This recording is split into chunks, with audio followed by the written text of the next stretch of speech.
Sinabi ng pinuno na ito ay isang Ascension level Great Supreme Beast. Ngunit saan nagmula ang ganoong bagay? Maaari ba itong ipinadala ng Immortal Feathered Sect? Ngunit sumagot sila na hindi mahalaga kung saan ito nagmula. Hayaan silang agad na i-activate ang Sect Protective Array. Ginamit ng pinuno at ng ibang mga lalaki ang puwersa at ang Deep Heavenly Hector ay na-activate at ang Sect Array ay inilunsad. Nabigla din si Hong at hindi naintindihan kung ano ang nangyayari. Ngunit natakot siyang masyado at sumigaw na ito ay isang halimaw. Nakita at naramdaman ni Aling na hindi ito masama at ito ang kanyang juvenile form. At kung ang kungpang na ito ay umabot sa buong paglaki, kahit ang 18 na matatanda na iyon ay walang pagkakataon. At kung ang isang hayop ng level na iyon ay umaatake sa sekta na ito, tiyak na masisira ito. Nagtanong si Lin kay Hong kung maaari ba niyang makita. At ang karma na ito ay para lamang sa kanya.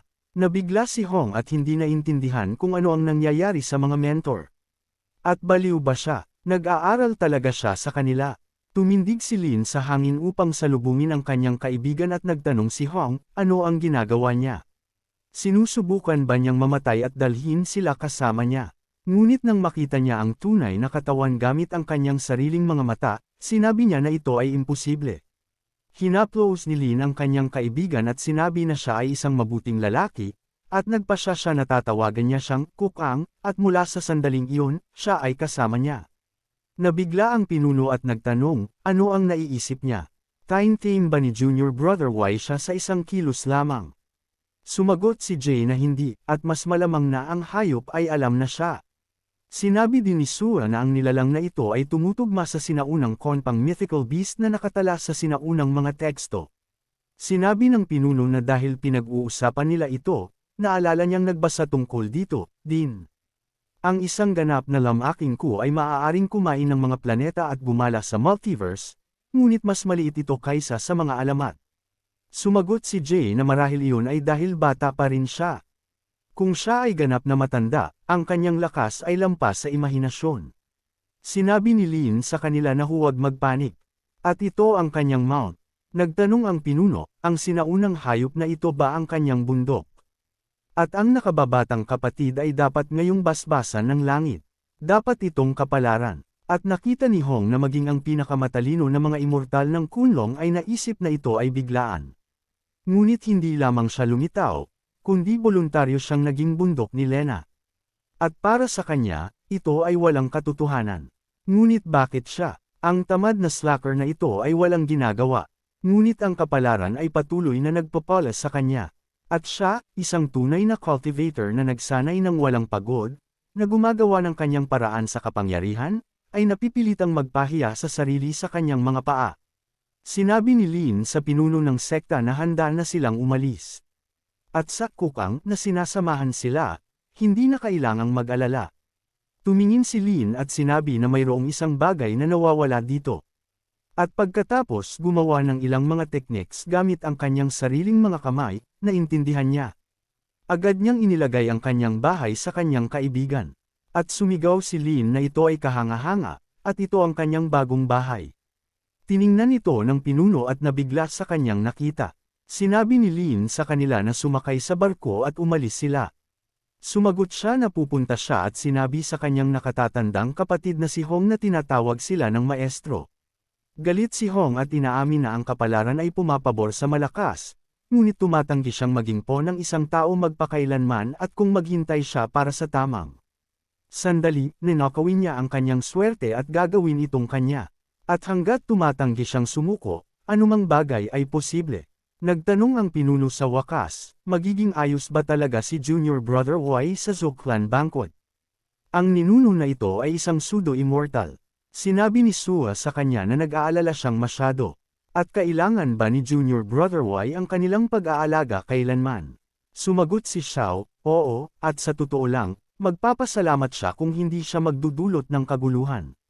Sinabi ng pinuno na naisip ng Zoclan na maaari nila silang itulak palayo, ngunit ngayon ang tigre mismo ang naglalakad patungo sa kanilang pintuan.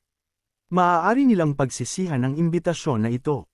Sa oras na ito sa Spirit Province, ang floating island ng Suir Clan, lahat ng mga residente at inimbitahang tao mula sa mga angkan ay patungo sa seremonya.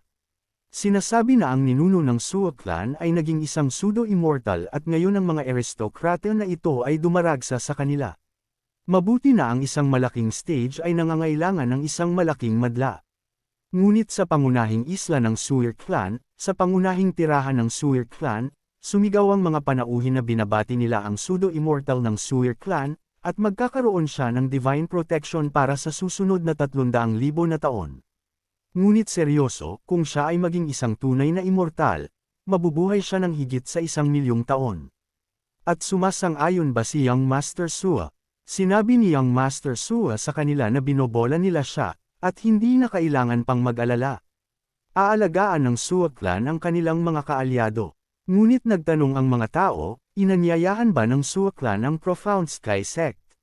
Sumagot si Suwa, syempre, ngunit sa palagay ba nila ay maglakas loob silang magpakita o mas mabuti pa na huwag silang magpadala ng random na mga tao upang eyebrush sila palayo? Kung hindi, hindi man lang nila sila papayagan sa tarangkahan. Nagtanong ang matanda, paano kung siling mismo ang dumating? Sumagot ang Young Master na mamaya, ang nayon na ito, at sa wakas, makikita niya ang kapangyarihan ng Suwa clan. Isa sa mga matatanda ang nagsabi na si Young Master Suwa ay umaangal ng malakas sa galit. At ang Mr. Ling na ito ay tiyak na isang kagalang-galang na tao, ngunit pagdating sa kanyang Young Master Suwa, kahit sila ay dapat masunurin na lumapit at magmungkahi ng isang toast. Tumawa ang panauhin at sinabi, nakakatawa naman.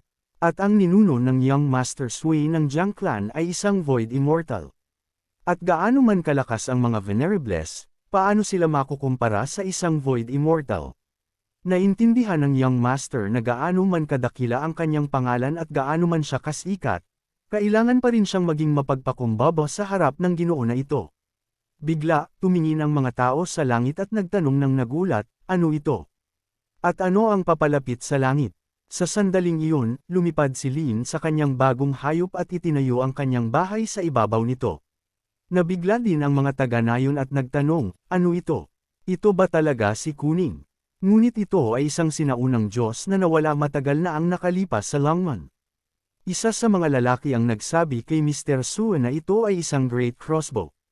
Ang kunping ay nakikilahok sa pista, at ang kunping ay isang bihirang nilalang na nagtataglay ng mga mapalad na palatandaan.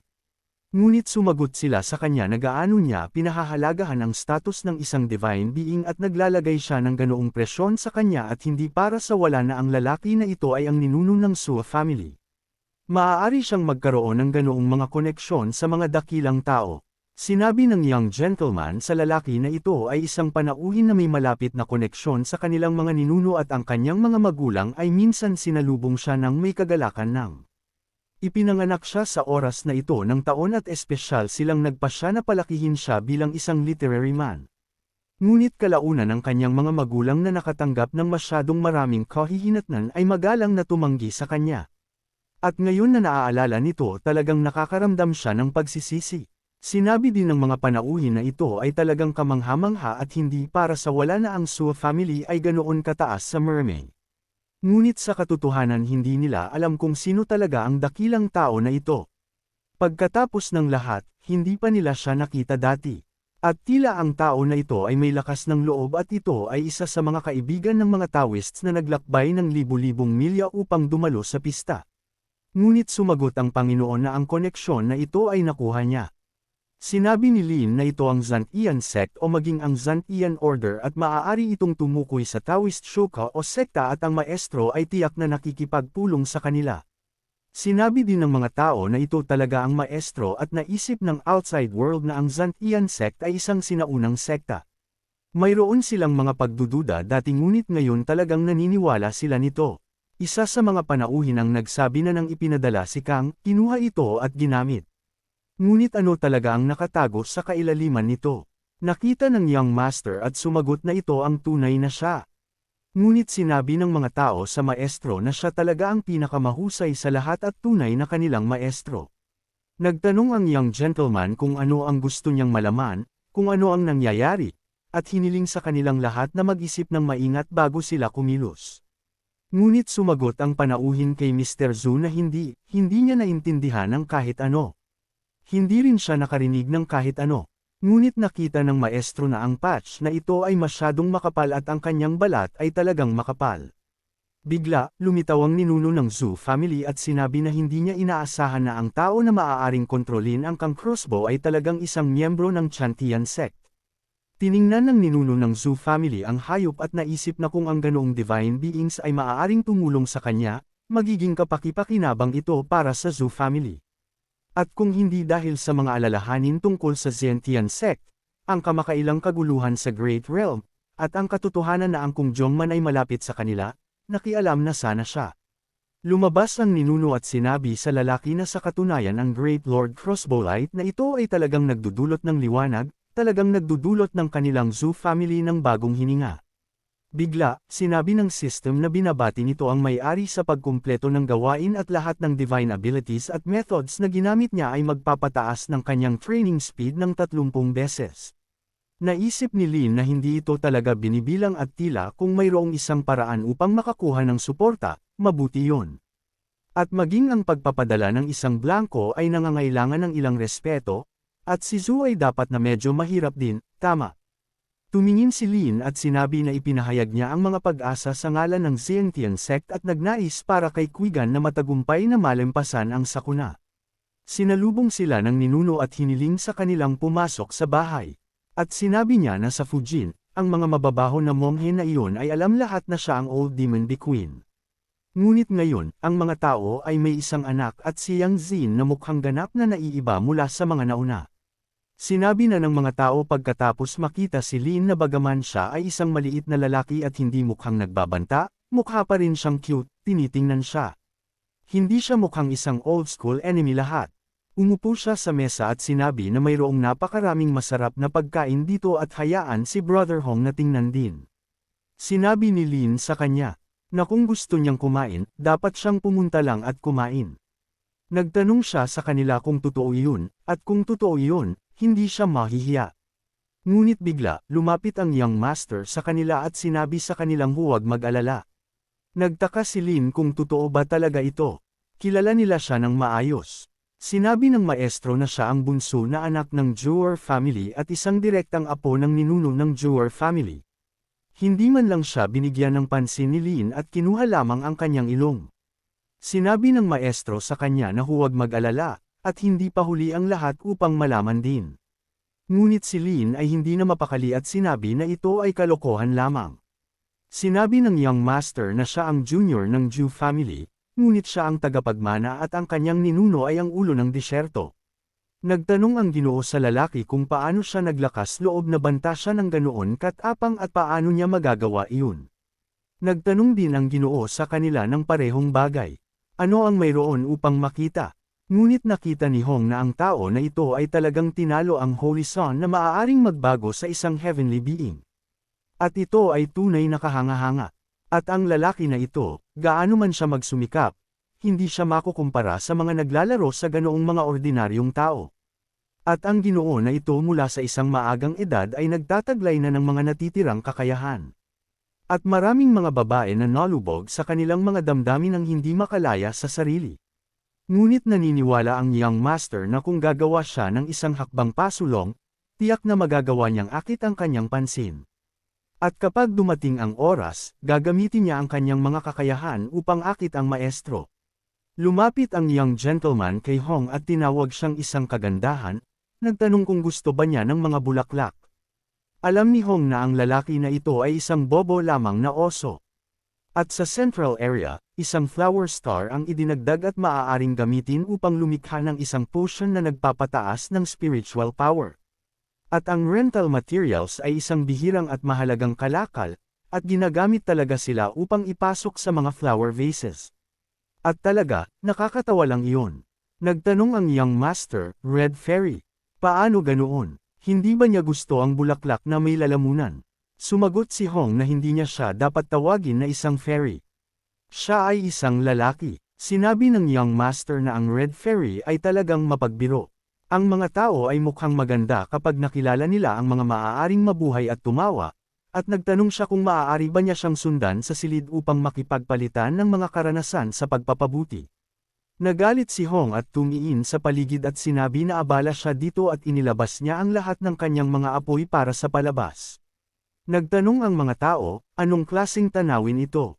Nagulat din ang young master at nagtanong, ano ang mararamdaman niya sa harap ng malabo na pulang silhouette.